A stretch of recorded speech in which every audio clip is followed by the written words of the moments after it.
So, let's do a full face of makeup using products na nasa maybe pile ko. Ito yung mga products na hindi ko alam kung let go ko ba sila or isi-stay ko sila sa makeup collection ko. Most of these products, hindi ko na madalas magamit. Yung iba dito, once or twice ko palang nagamit. So, let's go. Starting with the Happy Skin Rescue Me Invisible Sun Gel Primer. There was a time na lagi kong ginagamit tong primer na to, pero I just stopped using it kasi hindi ko na nagustuhan yung mga silicone primer. Tsaka for me kasi pag nagpa-primer ako, dito lang sa gitna ng face ko. And ito kasi, meron siyang SPF 40. So, I think it's meant to be applied sa whole face. So, this is First Base from Colorette. This is a skin tint. Now, if I can remember, ginawan ko to ng review. Ginamit ko siya for like more than 5 times. And my thoughts are, sobrang sulit niya for its price. Kasi girl, it's not a normal skin tint na manipis yung, or sheer yung formula. This is in another level. This is in the shade Coron, by the way. This is very lightweight. So, I mentioned na sulit to for its price kasi parang alam ko na bash to for it being like 700 pesos for a skin tint. Girl, kasi yung coverage niya, pang foundation. The only thing that I did not like dito sa skin tint na to is the finish. I'm not into matte. I think na-release nila to nung summer season dito sa atin, which is very perfect kasi nga na-try ko siya, pawisan, girl. Hindi siya nagta-transfer sa tissue or kahit ano man ipang blot ko, hindi siya nagta-transfer talaga. And, girl, this is second layer ng ina-apply ko. I'm applying this also dito sa neck, pero hindi ko na siya ibababa dito. As you can see, meron ako mga patches ng rashes. Ang kati niya. So, this is what I'm talking about. Mukha naman siyang natural dyan sa camera, but parang kulang yung dewiness niya for me. For concealer, we have the Kiko Milano Skin Tone Concealer. I don't know, nakalimutan ko na yung thoughts ko dito. And ayun naman talaga ang sense nitong video na to. So, this is one layer. Wala ko nilagay na peach corrector ha, para makita ko talaga yung coverage nitong concealer. Okay naman siya. Ayun, arte ko. Okay naman siya. I have two products here for the brows. Ito yung Gandal Volumizing Brow Gel. Ito yung colored and this is in ash brown. This one is from Sonny's. Ito ata yung pen. So we're gonna start with the brow gel. This one has fiber. So parang mafe-fill in niya rin yung kilay mo. I think that's what I did not like about this. Nagmumukhang clumpy yung brows ko. Instead of it looking clean. Yung clear gel nila na ganito, sobrang nagustuhan ko yun though. Now, maybe this is a problem for me because I have makapal na brows now. But if you have thin brows, I don't know. Hindi ko alam kung may enjoy nyo to or what. Sorry. Wala, I cannot speak for you. This is what it looks like. It doesn't look nice. I'm gonna brush this lang using a clean spoolie para mabawasan yung product. And ayan, parang mas naging okay na siya tignan. Etong Sonny's na pen is also in the shade ash brown. Oh! Okay. Alam ko na kung anong hindi ko nagustuhan dito sa pen na to. Masyado siyang pigmented.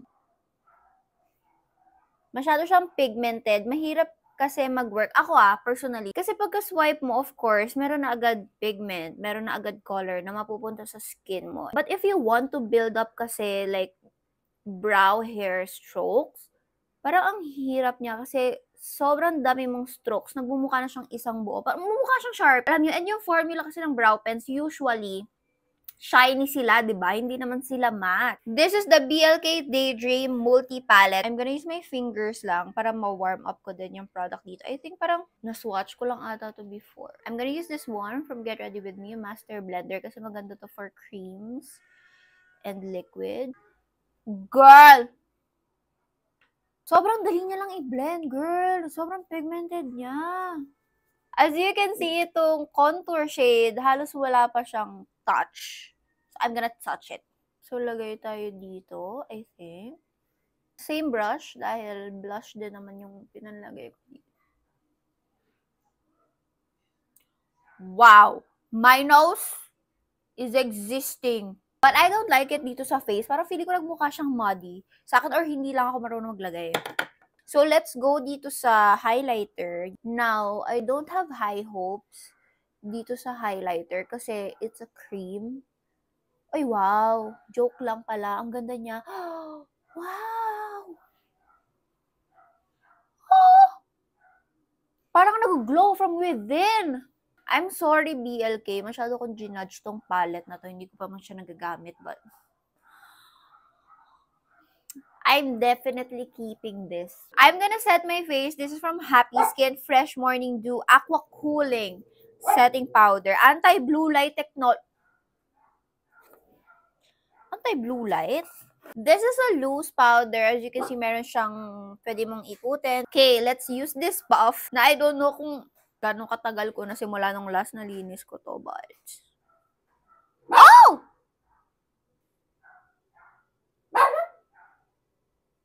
Wow! This powder is very blurring. Wow, wow, wow, wow, wow. Now, for the eyes, I'm using this BYS Peach 2 palette. I think this is very expired. Mga 4 years na tong nasa akin. By the way, BYS eyeshadow palettes before, sobrang benta talaga nila. And also the quality, I don't know if they're still making mga new versions ng ganitong palettes, yung mga naka-tin can.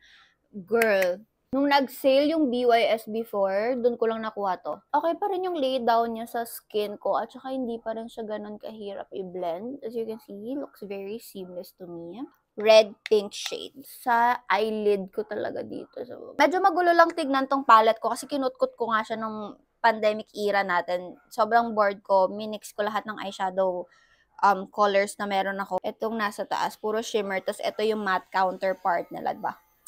Very nice. Very genius. I'm gonna apply this sa buong eyelids ko. And for me, itong style na shimmered yung buong eyelid mo is just magical for me, okay? Parang wow. Actually, ginagawa ko na to every time nag-eyeshadow ako, kahit yung usual na highlighter lang. Itong mascara na to, ilang beses ko nang pinagbigyan to. Let's see kung gagana na siya ngayon.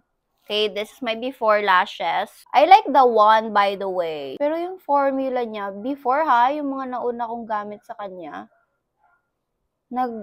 fall down, nagwe-weigh down yung lashes ko. The one is very interesting for me kasi para siyang pang-brush na ng lashes mo mismo.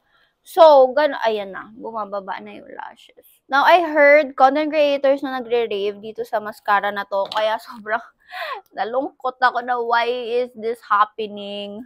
I know, sobrang dali niyang apply, sobrang dali niyang gamitin.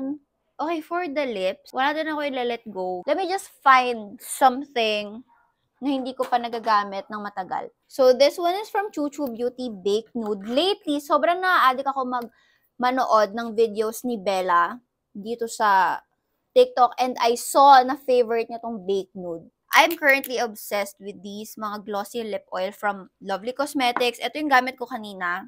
Nag-prep ako ng lips. I'm gonna try this one. Ito yung Fur for real na shade. Sobrang ganda niya. Yung lip liner natin kanina medyo nude, diba? Tapos ito, pink. Nag-blend siya ng maayos, girl. Like, look at this. Now, for the setting spray, we have the Radiant version nitong fixing spray nila. I love the matte version. Even though mahilig ako sa mga dewy finish, okay ako dun sa matte.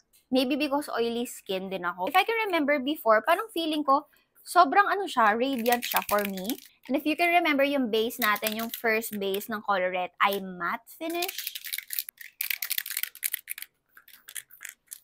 So, habang nagsaset yung face ko, we're gonna run down yung mga ginamit ko kung ano yung keep ko sa hindi. This one, baka hindi na kasi marami naman akong silicone. This one from Colorette, definitely bibigyan ko to ng another chance.